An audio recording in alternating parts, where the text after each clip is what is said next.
제가 지금 하는 이 작업은 우리가 이 4차 산업 시대로 들어가면서 가장 중요한 분야가 이 수학으로 지금 모든 의견이 모아지고 있습니다. 그런데 안타까운 현실은 고등학교만 졸업하면 소위 수포자라고 그래서 수학 포기자들이 이렇게 쏟아져 나오고 있지 않습니까? 이 가까이 있는 동대문 헌책방에 갈 것 같으면은 가장 수학책들이 중고등학생들이 보던 수학책들 제일 많이 나와 있어요. 가장 안타까운 일이죠. 지금 앞으로 이 미래 대학에서 학과로 남을 학과는 수학과하고 체육과만 남을 거라고 합니다. 왜냐하면 체육은 집에서 할 수가 없으니까. 그만큼 이제는 화학, 물리학, 자연과학을 막론해서 금년에 대학 수능시험 가운데 국어시험에 수학이 섞여져 나온 거 아시죠? 그만큼 이제는 문사철이 역사도 마찬가지고요. 전부 다 이제 수학으로 수렴된다는 그 얘기가 되거든요. 이제 여기서 그렇다고 해서 또 오늘날 수학 교육에 문제가 없다는 것은 또 아닙니다. 그건 뭘 의미냐 하냐면은 현재 대학의 이 수학 교수들, 거기서 배출되는 중고등학교 수학 교수들이 그야말로 그분들이야말로 참 머릿속에 이 사대주의가 꽉 차 있어서 이 동양에는 수학이 없고 더군다나 한국 사람들은 수에 가장 어리석은 사람들이다. 수를 모른다. 그렇지만은 아시다시피 우리는 뭐 이럴 수 있느냐 저럴 수 있느냐 뭐 재수가 있다 없다 등 말끝마다 이 수가 들어가고요. 또 세계 경전 가운데서 우리 민족의 고유 경전이라 할 수 있는 이 천부경은 81자 가운데 31자 거의 3분의 2가 넘는 이 글자가 전부 이렇게 수로 만들어져 있다 하는 것이죠. 그러면 왜 이렇게 이 동양의 우리 한국의 수에 대해서 몰지각해졌느냐 하면 바로 그 수를 이해하는 이 전제가 잘못됐기 때문에 그런 거예요. 이제 이 방으로 말할 것 같으면은 이 방에 이제 이 서양 수학이 있다고 합시다. 그러면은 방에는 문이 있지 않습니까? 그 문을 열고 들어오는 그것이 우리 동양 사람들이 생각하는 수 개념이고 그것이 바로 뭐냐면은 역이라는 거예요. 요새 뭐 대선을 앞두고서 뭐 이 역이라는 것이 완전히 이 점술, 이 점쟁이들의 전유물이 되어져 버린 것처럼 이렇게 되는 것이 너무 안타깝습니다. 역이라고 하는 그것은 그야말로 역이고 이것은 뭐냐면 수학에 대해서 수학론을 얘기하고 있는 거예요. 그러니까 그러면은 이 방이 서양 수학이고 방을 들어오는 문이 우리 동양의 역이라면 문에는 또 뭐가 달려 있습니까? 그게 바로 뭐냐면은 열쇠 구멍이 달려 있습니다. 바로 그런 이 열쇠 구멍, 그 문고리에 해당하는 그게 바로 우리 한국 사람들이 생각한 수 개념이었다 하는 것이죠. 그러니까 쉽게 요약하면 이 방에 서양의 수 개념이 들어있고 그다음에 문에 이 중국의 그 주역이라는 게 있다면 거기에 또 문에 달려있는 열쇠, 손잡이, 그게 바로 뭐냐면 우리 한국 사람들의 수 개념이고 바로 우리 한국의 역 개념 속에는 그와 같은 손잡이와 같은 그런 중요한 개념들이 그 속에 들어가 있다고 하는 것이죠. 그래서 이 시간에는 먼저 그 서양에서 생각하는 수 개념하고 우리 동양의 역에서 생각하는 수 개념을 생각하면서 그것이 역이 강물같이 흘러서 중국의 복희 문항으로부터 출발하여 우리 한국에 이렇게까지 강물줄기가 어떻게 형성됐으며 왜 우리 한국적인 수 개념이 바로 이 문의 손잡이와 같은가 하는 그 이유를 제가 이제 설명하도록 하겠습니다. 여기 보시면은 이 수라는 것이 뭐냐 하는 거예요. 그러니까 그 유크리트, 피타고라스 이후로 수를 가지고 단순히 셈하고 계산을 하기는 했지만 도대체 이 수라는 것이 뭐냐 하는 그것을 한 번도 생각해 보지 않은 거예요.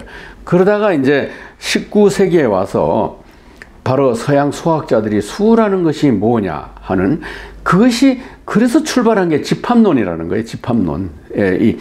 수라는 것이 뭐냐 하는 그 발상에서 나온 것이 이 집합론이라는 것은 1959년에 그 소련의 스푸트니크가 발사됐을 때 미국은 큰 충격을 받은 거죠. 왜 우리가 소련의 우주 과학에 뒤졌는가? 그 이유를 알아본 결과 수학에 있다는 것을 알게 됐습니다. 즉 구소련의 수학은 벌써 이미 집합론을 수학에 도입하여 중고등학생들한테 가르치는데 그때까지도 미국이 아직 그렇게 하지 못했어요. 그래서 부랴부랴 그 세트 테오리, 집합론을 도입을 해서 교과 과정을 전부 바꿨습니다. 그래서 딱 10년 만에 1968년에 이 아폴로를 쌓아 올리지 않습니까? 그것은 그 과학 자체에 있었던 것이 아니라 수학 교육에 그 원인이 있었던 것입니다. 그럼 이 수학이 우주를 이해하는데 어떤 관계가 되는가? 그것 하나도 복잡할 게 없어요. 이제 다음에 제가 이제 말씀드리려고 하는 그걸 볼까. 너무나도 단순한 데서부터 수에 대한 개념 자체가 달라진 것이죠. 그럼 우리나라에는 집합론이 언제 도입되냐면 제5차 교육과정 변경, 그건 1970년대 중반쯤 와서야 도입이 된 거죠. 그러니까 저같이 그러니까 1970년대 그 이전에 그 공부를 한 사람들은 이 집합론을 배우지 못해서 그때 대학 다닐 때 이 교과서에 이 집합론이 나오면 이 가정교수할 때 그 점은 우리가 배우지 않는 것이 이제 그게 이 교과서에 실려 있었던 것이죠. 그러니까 그러면은 이 집합론에서 수를 발상을 할 때, 수라는 것은 무엇을 발상을 할 때, 과거에는 이 꽃병에 꽃이 세 송이가 꽂혀 있다. 그러니까 여기서 3이라는 숫자가 그걸 이제 A, B, C라 합시다. 세 개의 꽃송이가 A, B, C라고 이렇게 얘기할 때 이렇게 수를 계산을 한 거예요. 셈을 한 거예요. 그러니까 그렇게 했는데 바로 이 칸토에 와서 수를 어떻게 이해하기를 시작하느냐 하면은 여기에 이렇게 빈 병을 하나 두는 거예요. 빈 병을 하나를 두고는 여기에 있는 꽃을 한 송이 옮긴다, 두 송이 옮긴다, 세 송이 옮긴다. 그다음에 두 송이 옮기고 한 송이 남겨준다. 또 이쪽에 두 송이 하나 남겨준다. 그다음에 가장 중요한 건 보세요. 이걸 다 옮긴다. 이제 여기서 어떻게 표시를 하냐면, 그러니까 여기 이 빈 병에 꽃이 담기느냐 안 담기느냐, 담기느냐 안 담기느냐, 거기서부터 출발하는 거예요. 그러니까 처음에 뭐냐면 하나도 안 담겼네. 이것도 수에 들어가야 돼요. 그러니까 하나도 병에 꽃송이가 들어가 있지 않는 빈 병 자체, 이것도 표시를 해줘야 되는데 이것을 어떻게 표시했냐면 이렇게 표시해줬어요. 이걸 가지고 소위 공집합이라고 그러는데 이건 수학에서 사용하지 않는 기호입니다. 근데 저기 부쿠라파 쪽 그 신화 속에서 나오는 상징이었어요. 거기 가보니까 아무것도 없다는 것을 표시해주는 기호가 있었던 거죠. 이걸 아무것도 없으니까 공집합이란 말이죠.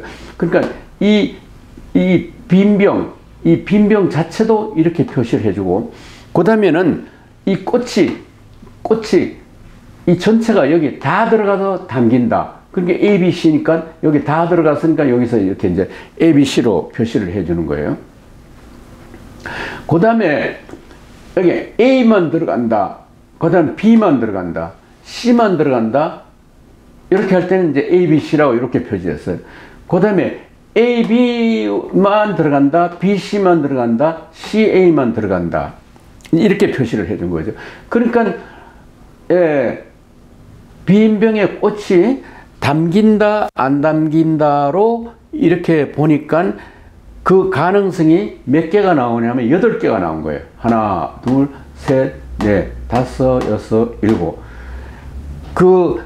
이 유클리드 피타고라스 그 당시에 셈에서 빠진 것이 뭐가 빠졌냐면은 아무것도 안 담긴다 하는 공집합이 빠졌고 이것이 다 담긴다고 하는 ABC 자체가 빠져 있었던 거죠. 그러니까 이게 그냥 지금까지 수학의 큰 결점이었어요. 그러니까 세 개의 꽃송이가 빈 꽃병에 담길 수 있는 가능성은 뭐냐면 8개가 되는 거예요. 그러니까 이 셋을 요소라 그런다면은 여기 담길 수 있는 이 가능성은 요소라고 그러지 않고 부분이라고 해요. 그러면 이 ABC 자체는 전체 집합 그 자체이죠. 그러니까 세 개의 요소에서 8개의 이 부분 집합이 생긴 거죠. 그러니까 이것은 담긴다 안 담기라고 하는 것을 2로 해서 꽃송이가 3개니까 2의 3성 이렇게 해가지고 8개 가능성이 이렇게 이제 나온 거예요. 지금 이렇게 할 때 이 꼭두다 깍두기라는 건 뭐냐 하면은 바로 이 아무것도 안 담기는 공집합 자체가 꼭두각시예요. 그 다음에 자기 자신 전체가 다 담기는 거 이거는 깍두기라고 그래야 돼요. 그러니까 만약에 이제 이 꼭두각시와 깍두기라는 말을 이 집합론에 비하면 이렇게 된다는 거예요.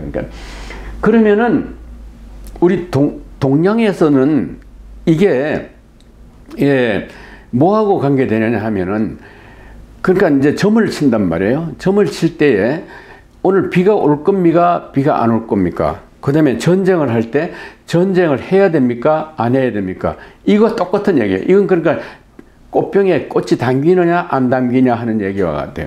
그러니까 이렇게 점을 치는 가운데서 비가 오늘 올 것이라 비가 내린다 그러면 그게 뭐냐면 이 양으로 그러니까 우리 태극기에는 뭐냐면 이 선이 다 이게 붙어 있는 것이 있고 이게 끊어져 있는 것이 있잖아요. 그러니까 붙어 있는 선은 그건 양이라고 그러고 끊어져 있는 것은 곤이라고 그러는데 이 음이라고 그러는데 그러니까 양은 근이라고 그러고 음은 곤이라 해서 그래서 뭐 양음 근곤 이렇게 얘기를 해요. 그러니까 지금 여기 보시면은 아무것도 안 담기는 빈 병 자체는 비가 안 내린다. 그러니까 아무것도 안 담긴다 하는 말과 같아요. 그래서 보실 것 같으면 선이 다 끊어져 있는 우리 태극기에 있는 거죠. 이걸 곤괴라고 얘기합니다. 그 다음에 다 담긴다. 그거는 근괴예요. 이렇게 표시해요. 그게 지금 이제 이 서양의 수학이 얼마나 우리보다도 미흡한가 보세요. 이게 안 담기는 건 안 담긴다고 하는 그것을 표시할 기호가 없으니까 엉뚱하게 이런 부호를 가져와 가지고서 이렇게 낯설게 여기다 집어넣었잖아요. 우리는 뭐냐면 비가 올 것이다 안 올 것이다 담긴다 안 담긴다를 다 담긴다는 것은 근으로 표시하고 안 담기는 건 곤으로 표시해요.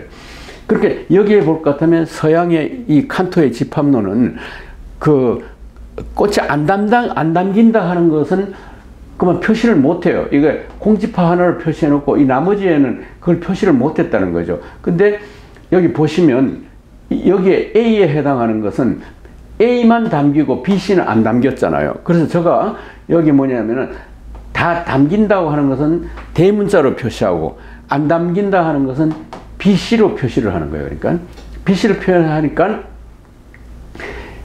여기는 그러니까 그거는 좀 소문자 A, B, C가 됐어야죠. 그러니까 여기 보면 진꾀라고 하는 것은 A는 당기고 B, C는 안 당겼다.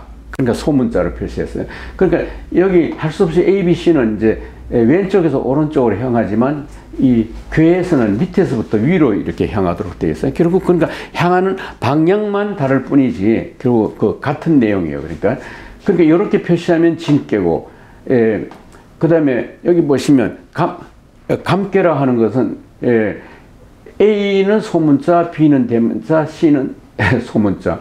감깨라 하는 것은 바로 A, B는 소문자, C는 대문자. 이런 식으로 해가지고서 우리 이 동양에 바로 수를 표시하는 기수법이에요. 그러니까 이게 한마디로 말해서 여기 지금 태극기가 하나 걸려 있을 것 같으면 훨씬 설명하기가 쉬울 것이고, 바로 우리 그 태극기는 이 집합론의 그 발상하고가 같은 거예요. 그러니까 그러면 왜 우리가 태극기 걸어놓고서 한번 이러한 현대 수학과 연관시켜 가지고 이런 설명을 왜 해오지 않았냐 하는 거죠. 왜 우리나라의 수학자들은 이런 발상을 하지 않았냐 하는 거죠. 뭐 제가 지금 이렇게 얘기하는 것은요, 아직도 일본 학자도 이런 발상을 안 하고 중국에도 이런 것이 없는 것 같아요. 그러니까 이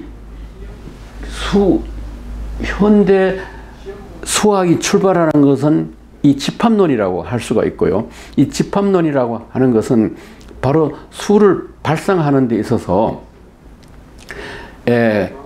꽃하고 꽃병을 두 개를 다 놓고 생각을 해야 돼요. 그러니까 빈 병에다가 꽃을 옮겨 담을 때 담긴다 안 담긴다 할 때 나오는 8가지 가능성, 이것은 결국 우리의 역에서의 8개가 나오는 가능성하고 같다는 거.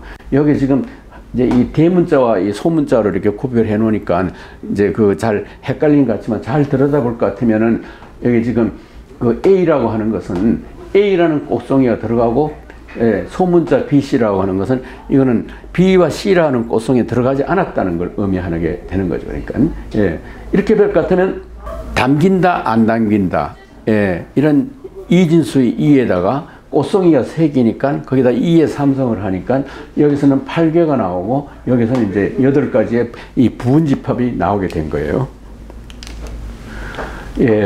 그러면은 이 부분집합은 이렇게 만들어 놨을 때 그게 뭐냐면 무질서한가 하면은 그렇지를 않아요.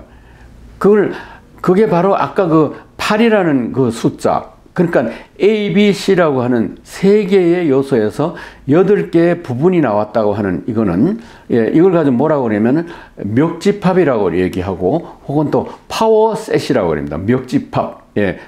아주 중요한 개념이고, 이거 알랭 바디유라고 하는 프랑스 철학자들은 바로 이 멱집합 개념 가지고서 자기 철학을 다 설명합니다. 그러니까 그러면 이제 재밌는 게, 만약에 무한이라고 하는 어떤 집합이 있자면 무한도 멱집합이 만들어질 거 아니에요. 2의 무한성 이렇게 할 것 같으면, 그러면 그 무한보다 더 큰 무한이 생겨났다는 얘기가 되잖아요. 그러니까 아까 이건 대각선 논법하고 똑같은 얘기예요. 그러니까 그래서 먼저 그걸 제1 대각선 정명이라고 그러고, 지금 말씀드리는 것은 제2의 대각선 정명이라 그래요. 그러니까 막 이런 것들이 수학자들을 아주 곤혹하게 만들고, 칸토가 뭐 이러한 문제로 정말 시달리다가 정신병동에 갇히게 되잖아요. 그래서 1918년에 그 정신병동에서 그냥 쓸쓸히 이제 칸토가 죽는데, 왜냐하면 그 당시 수학자들이 이걸 모르고 받아들이지 않았으니까. 그래서 칸토가 또 우리의 역을 알고 있었던 건 또 아니에요. 그러니까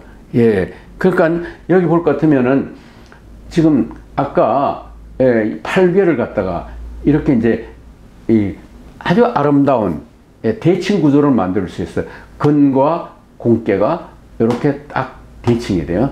여기는 다 대문자 ABC, 여기는 다 소문자 ABC. 그 다음에 진하고 간이 대칭 구조를 이뤄요. 그러니까 여기 볼 것 같으면 A가 대문자, BC는 소문자, 반대로 AB가 소문자, C가 대문자, 완전히 대문자, 소문자가 이렇게 대칭 구조로 되어 있죠. 뭐 괴로 봐도 이거는 지금 이걸 갖다가 이렇게 뒤집어 놓으면 이 진깨와 간깨가 되고요. 마찬가지로 태하고 손하고를 서로 뒤집어 놓으면은 이 순서가 바뀌어져 버리고, 그 다음에 이건 곧 대문자, 소문자를 바꿔 놓는 것 같고, 그 다음에 우리나라 태극기 안에 들어가 있는 바로 여기 근께, 곤께, 감과 린께. 그러니까 근과 곤이 대칭이 되고 감과 리가 이렇게 대칭이 돼 가지고서 바로 그 아까 제가 말씀드린 부분집합이라는 것은 아주 완벽하게 이렇게 대칭 구조로 되어 있다고 하는 거. 그러니까 파워셋, 멱집합이라 하는 것은 이러한 대칭 구조를 만들고 있다고 하는 거. 예. 이게 이제 그러니까 그렇게 될 것 같으면은 여기에 그럼 이게 하나의 이 부분집합이라면 그 위에 바깥에 이걸 전체를 또 만드는 그 위에 뭐가 상위 개념이 있어야 되잖아요. 그러니까 만약에 근께에서부터 모든 게 나왔다면 그러면 이걸 바깥에 또 내놔야 돼요. 그러니까 근이 있다면 근 바깥에 또 하나 있어야 되고 곤이 있다면 곤집합 하나. 이런 것들이 자꾸 이제 깍두기, 꼭두기라는 말을 사용하는데 이렇게 연례로 벗어나 아까 모에서 보지 않았어요? 이 연례로 벗어나는 이걸 이제 깍두기라 한다면 이쪽에서 밑에서 곤께가 이렇게 또 바깥으로 연례로 나오는 것은 이건 또 꼭두각시라 해야 되는 거예요. 그러면은 이제 지금까지 주역은 의금종량, 그러니까 음을 억압하고 양을 높인다 해서 근께에서 모든 다른 꾀들이 나왔다고 생각했는데 그게 주역이에요. 근데 그 이전에 그 옛날의 규장력에서는 반대로 이 공께에서 다른 것들이 다 나왔다 이렇게 보는 거죠. 그 다음에 우리나라의 정력이라는 데서 와가지고 이 간께에서 다른 꾀들이 다 나왔다고 하는 것이. 근데 사실은 이 8개가 어느 것을 갖다가 상위에 나와도 다 거기서 다른 꾀들이 다 나오도록 돼 있어요. 근데 시대별로 이제 예를 들어서 이 남성 우위 사회에서는 이 근께를 위에 놓고 근에서 모델이 나왔다 그러고 그 이전에 모계 사회에서는 공께에서 다른 것이 나왔다 그리고 또 앞으로의 이제 이 젊은 세대 요새 뭐 2030 이 청년 세대 왜 이렇게 이제 이 젊은 세대만 이렇게 막 각광을 받는지 모르겠어요. 그때는 이게 소남에 해당하는 이 강께가 결국은 모든 원께가 돼서 거기서부터 다른 것이 나온다고 하고요. 그러니까 결국은 이거는 깍두기고 이거는 꼭두각시예요. 그러니까 이거는 윷놀이에서 모와 같은 아까 윷놀이에서 가나다라 마바사 할 때 맨 위에 있는 그것은 전체 나머지 것들이 나오는 원래 집합이고 거기서 대각선 논법을 해서 맨 끝에 나오는 그 또 하나 요소가 있었잖아요. 그래서 자꾸 우리가 이렇게 짝이 만들어진 건 이거 캄부가 만들어지는 거예요. 깐부가. 태하고 손이 깐부가 되고, 진하고 간이 깐부가 되고, 감하고 리가 깐부가 되고, 근하고 곤이 깐부가 돼요. 이렇게 깐부가 되면은 거긴 반드시 이 깐부들끼리가 이렇게 대칭 구조를 만들 때 그 안에 이거 자체를 만드는 그 자체가 또 바깥 외부에 어디인가 있어야 된다. 그게 바로 이 윷놀이에서 모와 같은 존재이죠. 그러면 이런 것들이 지금 이게 뭡니까? 하나, 둘, 정육각형인가요? 이 안에 들어와지느냐 안 들어와지느냐 하는 연속이 되느냐 안 연속이 되느냐 하는 이런 문제가 이제 이게 생겨나겠죠. 여기 볼 것 같으면은 이게 복희팔계라고 해서 복희왕이 이 팔계를 걸었다고 하는 이 전설에서 나오는데 그건 전설에 불과한 것이고 소광절의 작품이라고도 이렇게 얘기합니다. 여기에 볼 것 같으면 뭐가 문제냐면은 이 팔만 있지 이 앞에 바깥에 있는 이걸 표시를 하지 않았어요. 그 다음에 문항에 와서 이것도 낙설 문항팔계도라고 합니다. 문항팔계도도 볼 것 같으면 이것만 표시했지 쉽게 얘기하면 깍두기가 꼭두각시를 갖다가 이 도표 속에 넣지 않았다 이 말이에요. 그러니까 그건 얘기하면 무슨 얘기냐면 비연속이다. 그러니까 연속이 될 수 없다는 거지. 그러니까 이 바깥에 전체를 다 낳는 이거 자체는 이 안에 들어와서는 안 된다. 그러면 전체와 부분 위에 부모와 자식이 서로 혼동이 돼서 부모 자식 간에도 무슨 다 유교관계가 다 깨져버린다 하는. 그러면 어떻게 됩니까? 그게 얼마나 비윤리적이 되겠어요. 그러니까 이제 그런 것이 두려워서 중국의 두 도용에는 바로 이러한 깍두기와 꼭두기를 갖다 꼭두각시를 이 안에다가 넣지를 않았어요. 이건 비윤리적이 되고요. 그 다음에 두려움이 되고요. 그 다음에 무질서가 되고요. 비일관성이 되고요. 합리적인 생각이 다 깨진다고 보는 거죠. 그러니까 뭐 더 복잡하게 생각하지 말고 그 전체와 부분과의 관계에서 그 부분을 낳는 그 전체도 부분에 들어와서 내재하느냐 안 하느냐 하는 이런 문제다 하는 그거예요. 근데 이 복희는 황제입니다. 그 다음에 문왕도 왕이에요. 여기 볼 것 같으면 이게 이제 중국적 사고의 아주 특유한 현상들이죠. 그리고 이거는 서양적 사고하고 똑같아요. 플라토가 이데아가 상위에 있고, 그러면 이데아에서 다른 사물이 나왔을 때 할 때, 그 이데아가 사물 속에 내재해야 할 수 있느냐, 또 사물이 또 이데아 속에 들어가 내재할 수 있느냐 할 때, 플라톤까지는 아직도 그 생각이 애매한데, 후기 신플라토에 내려올수록 딱 선을 그어가지고서, 절대로 이데아는 사물 속에 내재할 수가 없다. 왜냐하면 이데아는 절대적인 존재이고, 사물들은 상대적인 존재이기 때문에 그 절대적인 것과 상대적인 것이 혼동이 되어버리니까 이제 기독교 신학에 와서는 그건 뭐 더 철저하게 신과 세계와 신과 인간의 관계가 완전히 단절되어 버리고 말한 거죠. 그게 뭐 이거 뭐 복기 팔개도 문안 팔개도 여기 가지고 뭐 우리 뭐 풍수지리설이나 그다음에 뭐 명리학이나 바로 이 두 도형 가지고 특히 이 도형 가지고 모든 걸 다 설명한다고 보면 되겠죠. 그러니까 그런데 1818년 그러니까 19세기 그 말렵 초기부터 말렵까지 우리 그 김일부라고 하는 김항이라고 합니다. 김일부가 저쪽 연산 충청도 연산에서 태어나신 분입니다. 이분이 정력도라는 걸 그렸어요. 여기 이 정력도, 이 정력도라고 하는 것을 그리면서 이 두 도형에 없는 여기 보시면은 여기 칠지라는 거하고 이천이라고 하는 것을 이 두 도형에 없는 걸 갖다가 여기다가 집어 넣어놨어 가운데. 여기 이천이라고 하는 것은 바로 근 하늘, 그러니까 상이 천이고 괴가 근괴니까 그건 이 근괴. 이 근괴가 바로 여기도 근괴고 이것도 근괴 같잖아요. 그러니까 ABC로 대문자로 같잖아요. 이것이 이 안에 들어와 있을 수 있다. 그래가지고 그걸 뭐라고 그러냐면 이천이라고 그랬어요.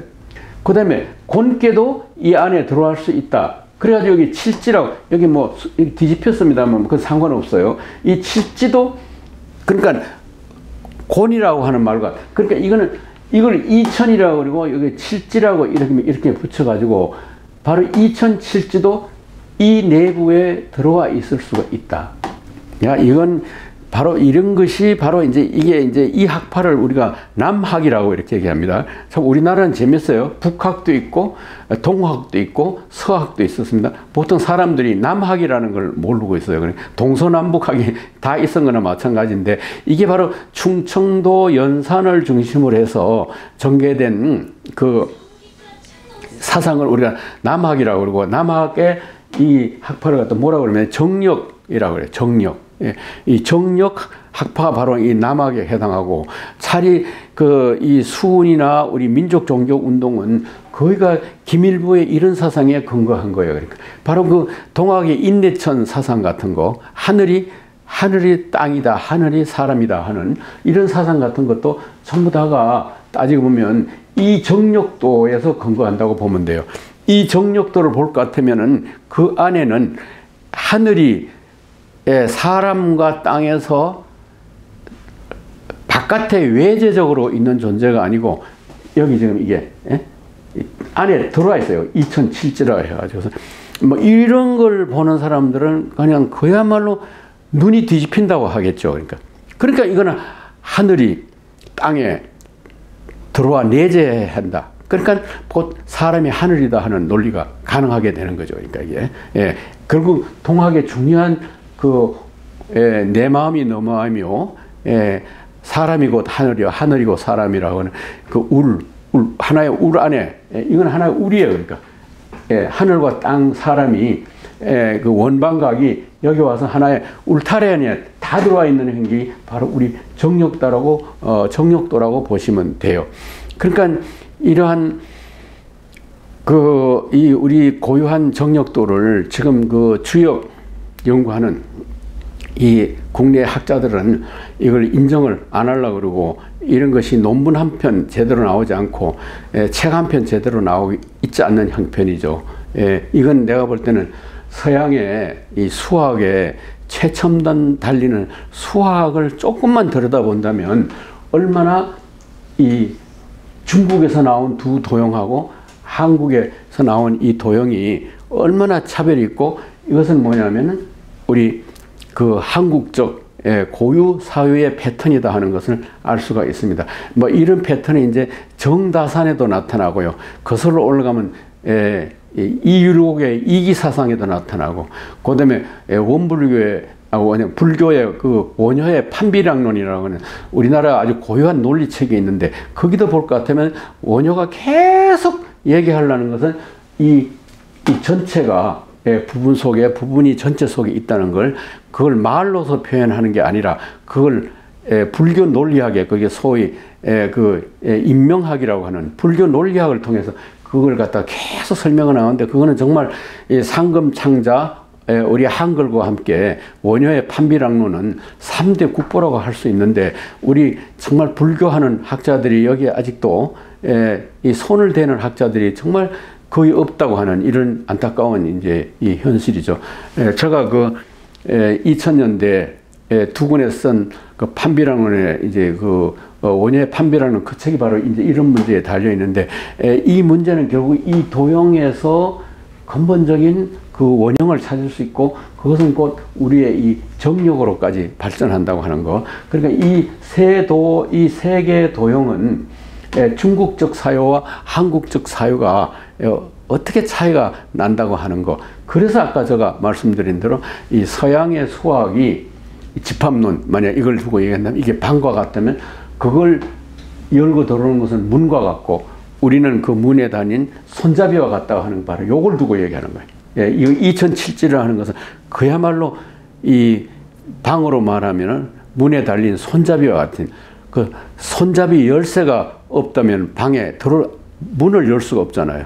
그 문을 열어야 그 다음에 방 안에 여러 가지 풍경을 볼 수 있잖아요. 그러니까 그래서 제가 우리 한국적 사회는 문의 열쇠와 같다고 하는 이유가 여기에 있습니다. 이게 이제 아까 언제 다시 이제 되돌아갈 것 같으면 여기에 8개 배열하고 이렇게 8개 배열해서 이 세로를, 그러니까 요거는 8개가 하나씩 되는데 요 가운데는 건 전부 6개 되니까 여기 상하가 붙어가지고 이제 됐으니까 88이 64, 전부 다 64개가 되지 않아요? 여기 가만히 보시면 밑에는 전부 다 똑같은 괴예요. 그 다음에 위에는 전부 8개가 다 다르도록 이렇게 얘기해가지고 64개를 다 배열했는데, 요게 이 대각선을 갖다가 이렇게 바꾸니까 이제 이 반대각선화가 되고, 그 다음에 이게 뭐 다 앵겨져가지고 잘 보이지 않습니다만, 근을 양효는 음효는 양으로 다 바꾸니까 바로 이 순서가 이렇게 순서가 또 바뀌어. 이게 이제 반가치화가 된 거죠. 바로 이렇게 된 것은 이 방도 사각형 안에 절도 들어가질 수가 없다고 하는 거예요. 바로 그러니까 이거는 그 우리의 여기 19세기에 나타난 그 집합론의 이 대각선 논법을 우리가 알고 있었다는 겁니다. 그러니까 이렇게 하니까 바로 이러한 문제가 생기니까 그걸 원으로도 배열해. 원. 그러니까 이걸 이렇게 될 것 같으면 이렇게 자꾸 무한히 직선으로 번져나가니까 이걸 한번 원주에다 배열해보자. 이건 대각선 논법에 나타난 깍두기와 꼭두기 문제를 다시 이 안에다가 집어넣어서 생각하는 발상하고 똑같아요. 그러니까 그 가운데 그러니까 이런 원형이 생긴 것은 이 사각형에서 생긴 이 대각선 논법에 생긴 깍두기와 꼭두기의 문제를 해결을 하기 위해서 이 원도를 그렸다 하는 거죠. 이걸 이제 서양에서는 약 한 세기 동안 이 문제를 가지고 고민을 했다고 그랬죠. 그때 바로 이게 이제 바로 여기 있는 게 이게 팔괘고요. 그래서 근괘, 곤괘, 감괘, 릿괘만 남겨놓은 것이 지금 우리의 태극기다 하는 것이죠. 원래는 이 팔괘가 다 그려져 있었는데 그게 보기에 너무 번거로우니까 이 근곤감리 이 네 개만 남겨놓은 것이 현재 지금 우리의 이 태극기라 하는 거. 그러니까 골자는 중요한 것이 이 사각형 안에 생긴 아까 보시다시피 서양의 이게 대학생 논법에서 이 문제가 이 연속이 되느냐 안 연속이 되느냐 하는 문제가 생겼다 그랬죠. 그걸 해결하기 위해서 이제 원으로 이렇게 표시를 하게 됐다는 거. 예. 여기 이거는 이건 아까 문왕팔괘도라고 하는 것인데 여기에 이걸 또 가족 관계로 설명을 하는 거예요. 그러니까 여기 지금 이와 감괘 이거는 중녀 중남이라고 그러고요. 그 다음에 여기 근괘는 어머니와 아버지라고 그러고 장남과 소녀 소남과 소녀 소남과 소녀 이게 이 가족 관계로 배열이 되어 있는데 지금까지도 역을 연구하는 사람들이 도대체 이게 무슨 질서냐 하는 거예요. 어떤 질서로 되어 있냐 하는 건데. 그런데 이걸 만약에 이렇게 가족 관계를 생각하면 이렇게 한번 만들어 놓을 것 같으면은 어떻게 돼요? 여기는 장녀, 중녀, 어머니, 소녀. 즉, 뭐냐면 여자들만 모여있죠, 여기는. 그다음 이 밑에는 그러니까 대칭적으로 남자들만 모여있게 되는 것이죠. 그러니까 이게 소위 이제 아까 보여드린 문왕팔괘도라는 거예요. 문왕팔괘도를 만약에 남자와 여자 집합으로 나눠볼 것 같으면 이렇게 이제 대칭 구조를 만들면 요 위에 부분은 전부 다 이 여자들 대칭이고 밑에 거는 남자들 대칭이다 하는 거. 예, 우리 제가 그 정력 팔괘도를 하나하나 떼서 보여드리는 거예요. 이게 바로 10근 여기 근괘가 있다면 중국에서는 없는 여기 근괘에는 2000이라는 말을 달아놨고 이건 칠지라는 말을 달아놨어요. 여기에 뭐 1, 8, 4, 10 이런 그 숫자 같은 거는 이건 중국에 여기 말하는 숫자하고는 달라요. 예, 이건 왜 이런 숫자가 붙이게 되는가 하는 것은 또 따로 설명이 되겠습니다만은, 그건 또 아주 우리 이 손을 이용해서 설명해서 아주 복잡한 설명이 있습니다만, 여기 중요한 건 결국은 이 2000이라고 하는 것은 이 근을 두고 따로 한 말이에요. 근데 왜 그럼 따로 한 걸 여기다 넣었냐 하면, 이 바깥에 있는 걸 안에다 넣었다는 거예요. 그러니까 이 쉽게 얘기하면 이데아의 세계를 이 사물의 속에 넣었다는 거죠. 결국은 그러니까 인내천이에요. 그러니까 하늘이 사람 속에 들어있다는 논리가 바로 이 동학이나 우리 민족 종교가 이러한 사람 속에 하늘 속에 사람을 발상하게 되는 동기가 바로 이 김일부의 이 정력 팔괘도에서 이걸 보는 사람들은 전부 다 머리에서 완전히 사고 전환이 일어나는 거예요. 그래서 그런 민족 종교 사상들이 나오는 도상이 바로 이 정력 팔괘도라고 보시면 된다 하는 거죠.